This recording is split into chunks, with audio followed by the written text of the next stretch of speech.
pessoal, tudo bem? Vamos então retomando as nossas gravações acerca do mágico do direito civil, falando ainda especificamente sobre a parte geral e mais específico, né, sobre a questão dos bens. Lembrando-se que dentro de bens, né, previstos nos artigos 79 a 103 do nosso Código Civil, já trouxemos com vocês um conceito, 2.1, e iniciamos a discussão relacionada à classificação desses bens, né?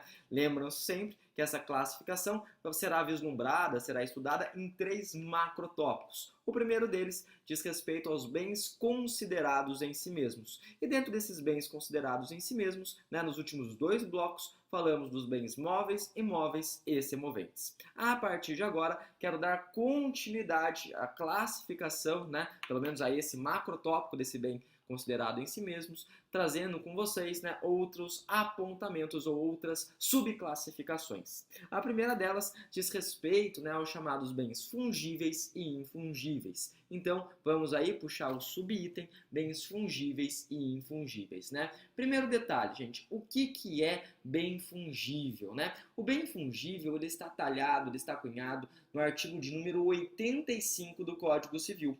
E ele vai ventilar o seguinte: bem fungível são bens móveis. Então, a primeira coisa que a gente tem que observar é que são bens móveis, mais uma vez, bens móveis. Grifem os móveis, né? Bens móveis que podem ser substituídos, né? Ou seja, podem ser permutados. Lembrem-se sempre, né, que devem ser substituídos ou permutados por outros de mesma espécie, qualidade ou quantidade. Então, em outras palavras, né, são 3 subelementos, porque 3 é mágico, né? Porque 3 é holístico, é Pai, Filho e Espírito Santo, Osíris e Horus, Eusátis, Poseidon, né? Ou seja, Harry, Rony e Hermione. Então, podem ser substituídos por mesma espécie, qualidade e quantidade. Tem algum exemplo? Nossa, vários exemplos, né? Vários exemplos. Podemos falar aí de cavalos, né? Ou seja, eu tenho vários cavalos e eu quero ofertar qualquer um deles, ou seja, todos os meus cavalos aqui. Eles são aí bens móveis? São bens móveis. Em outras palavras, são semoventes, né? São semoventes. Tudo bem, eu posso, então, em outras palavras, substituir por outro de mesma espécie? Posso. Qualidade? Posso, né? Quantidade? Posso. Sem nenhum entrave.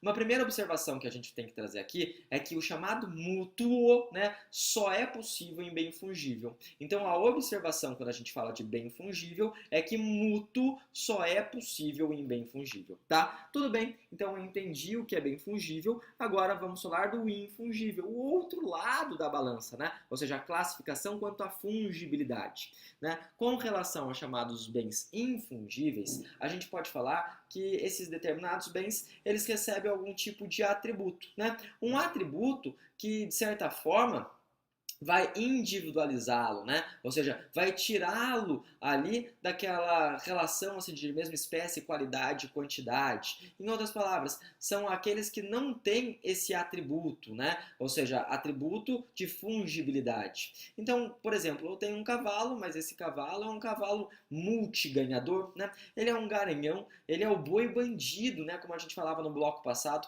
Ou seja, ele tem uma natureza totalmente diversa das demais. Ele não é um boi qualquer. Ele é um boi premiado, ele não é um cavalo qualquer, ele é um garanhão, né? Ou seja, é uma escultura, muitas vezes realizada por um artista famoso. Nessas situações, então, aquele bem que era fungível, né? Que poderia ser substituído, em virtude dessa determinada qualidade que acaba sendo aplicada a ela, né? Ou seja, a ele, ou o produto, ao bem, né? Ele acaba, ou seja, por se tornar singular. Ele acaba por se tornar, ou seja, um bem, né? Individualizado. E essa individualização, então, torná-lo infungível. Então pense em individualização, começa com in, pense em infungível, né? Ou seja, tiramos ele da vala do comum, tiramos ele, né, daquela proposta Backstreet Boys de everybody, né? Yeah, yeah. Ou seja, tudo tranquilo, mais do que so far so good. Uma observação. Eu disse que quando eu te expliquei acerca dos bens fungíveis, eu falei que mútuo só é possível em bem fungível. Então eu trouxe essa explanação. De qualquer maneira, agora eu quero falar dos infungíveis. Comodato, gente, só é possível quando a gente fala de infungibilidade, né? Então, a segunda classificação dos bens considerados em si mesmos diz respeito quanto à infungibilidade ou fungibilidade, e aí a gente classificou infungível e infungível.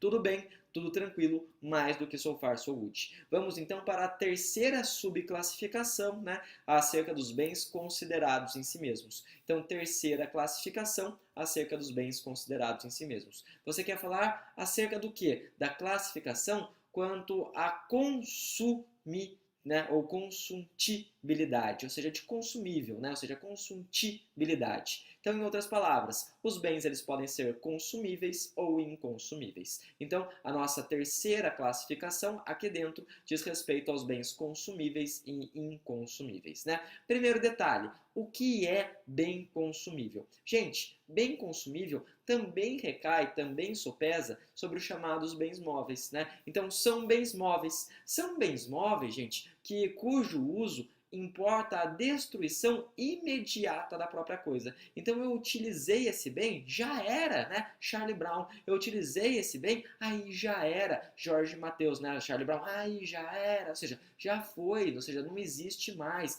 Tem outras palavras, utilizou aquele bem móvel, destruiu, né? Lembre-se sempre que quando a gente fala da utilização do bem móvel, da destruição, né, imediata da própria coisa, a gente está pensando numa consuntibilidade física. Até tem que parar para pensar, consuntibilidade física, né? Por que você está falando disso? Porque a gente também pode falar de consuntibilidade jurídica. A consuntibilidade jurídica significa que eu posso destinar determinado tipo de bem à alienação. Então, se eu destino esse bem à alienação, né, a gente fala de consuntibilidade jurídica. Se eu falo da destruição pelo emprego da própria coisa, a gente está falando da consuntibilidade física. Aqui eu tenho uma observação bastante interessante que diz respeito ao usufruto. Por quê? O usufruto, gente, não recai, não sopesa, né, dentro desse tipo de bem. Ou seja, não há como falar, ou seja, de usufruto em bem consumível. Porque se a pessoa usou, acabou. Se a pessoa usou, né, já era. Ou seja, cadê a fruição, né, daquele determinado bem? Não existe, como diria Padre Quevedo. Daí alguns vão falar, ah, mas prof, eu já vi um usufruto, né, nessa situação. Quando o usufruto cai em bem consumível, ele recebe uma outra terminologia, uma outra tipologia. Ele é chamado ou de usufruto impróprio ou, por demais, de quase usufruto. Então, se perguntarem, muitas vezes surgem nos certames, né? Surgem principalmente certames de concurso público, principalmente. O que é um usufruto impróprio? Ou, por demais, o que é um quase usufruto? Vocês responderão, né, tranquilamente, ou seja, tá tranquilo, tá favorável, tá tranquilo, tá favorável. Vocês responderão, né, MC Bin Laden, sossegado, que usufruto, né, impróprio ou quase usufruto seria uma situação de usufruto que infelizmente recai e sopesa num bem consumível, né? Naquele que se utilizou, destrói a própria coisa. Prof, e o que é um bem então? É inconsumível. Gente, bem inconsumível são aqueles bens que admitem, obviamente, o uso reiterado do objeto, que admitem o uso periódico, habitual daquele bem, sem importar, obviamente, na destruição da sua substância, né? De qualquer maneira, aqui eu tenho duas observações a fazer acerca dessa discussão quanto à consuntibilidade do bem.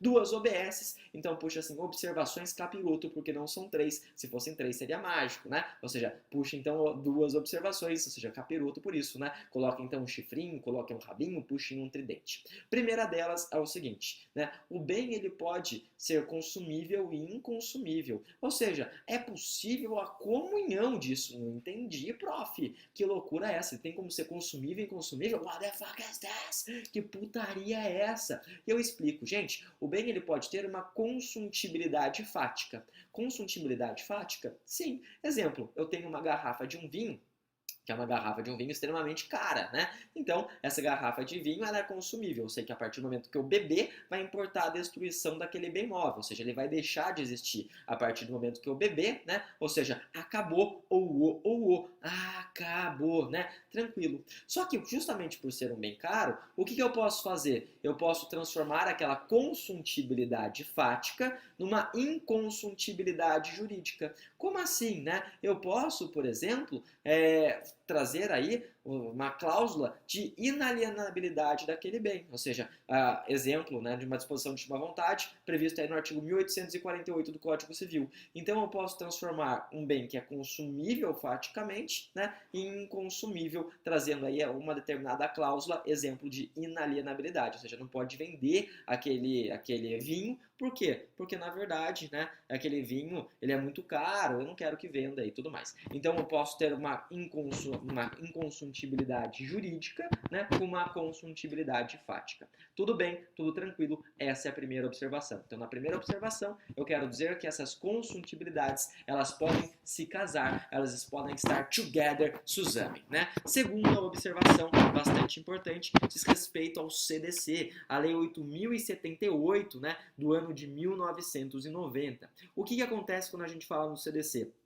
Artigo 26. O artigo 26 do CDC, ele não vai usar a expressão consumível e inconsumível. Ele muda a terminologia, ele muda a tipologia, né? Mas, em outras palavras, a ideia é praticamente a mesma. O artigo 26, ele vai trabalhar com uma proposta de bens duráveis e bens não duráveis, né? Quanto ao direito potestativo, então, de reclamar, obviamente, pela sua qualidade. Quando a gente fala, então, de bem durável, a gente sabe que o prazo, né, previsto no CDC, né, 8.078, é um prazo de 90 dias. Quando a gente fala de bem não durável, o prazo é um prazo de 30 dias. Então nós temos aí, né, uma mudança de terminologia, uma mudança de tipologia de acordo com o Código de Defesa do Consumidor. E notem, isso acaba sendo bastante usual, né? Por exemplo, quando a gente fala aí das formas de família, né, enfim, fazendo essa ilustração, as formas de família previstas na nossa Constituição, artigo 226, parágrafo 1º, 2º e 3º, né, e 4º,